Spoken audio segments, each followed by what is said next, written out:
বাংলাদেশের মানুষের ভ্যাট ট্যাক্সের টাকায় শিক্ষা প্রতিষ্ঠান চলে। যে চোরটা আমাদেরকে পড়াচ্ছে, এই চোরটাকে আমরা মানি না। ঢাকা বিশ্ববিদ্যালয় ও অধিভুক্ত সরকারি 7 কলেজের শিক্ষার্থীদের মধ্যে সংঘর্ষে আহত হয়েছেন অন্তত 20 জন।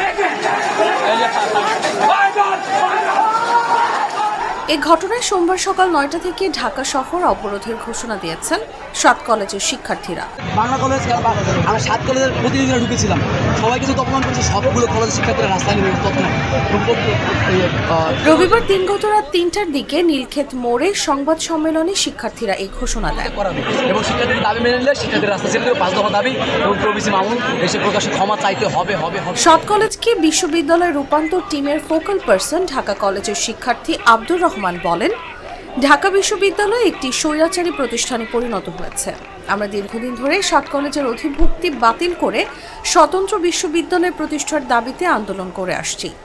আমাদের দাবি ছিল চলতি শিক্ষাবর্ষ থেকেই স্বতন্ত্র বিশ্ববিদ্যালয়ের অধীনে ভর্তি পরীক্ষা নেওয়ার, কিন্তু ঢাকা বিশ্ববিদ্যালয় সেটি করেনি। উল্টো ধারণ ক্ষমতার অধিক শিক্ষার্থী ভর্তির জন্য বিজ্ঞপ্তি প্রকাশ করেছে। তিনি আরও বলেন, আমরা এসব নিয়ে বিভিন্ন মহলে স্মারকলিপি দিয়েছি। সবশেষ ঢাবি প্রো ভিসি আমাদের শিক্ষার্থীদের সঙ্গে বাজে ব্যবহার করেছেন। এর প্রতিবাদে আমরা নীলক্ষেত তোরণের নিচে অবস্থানকালে ঢাকা বিশ্ববিদ্যালয়ের শিক্ষার্থী ও পুলিশ 7 কলেজের শিক্ষার্থীদের ওপর হামলা চালায়।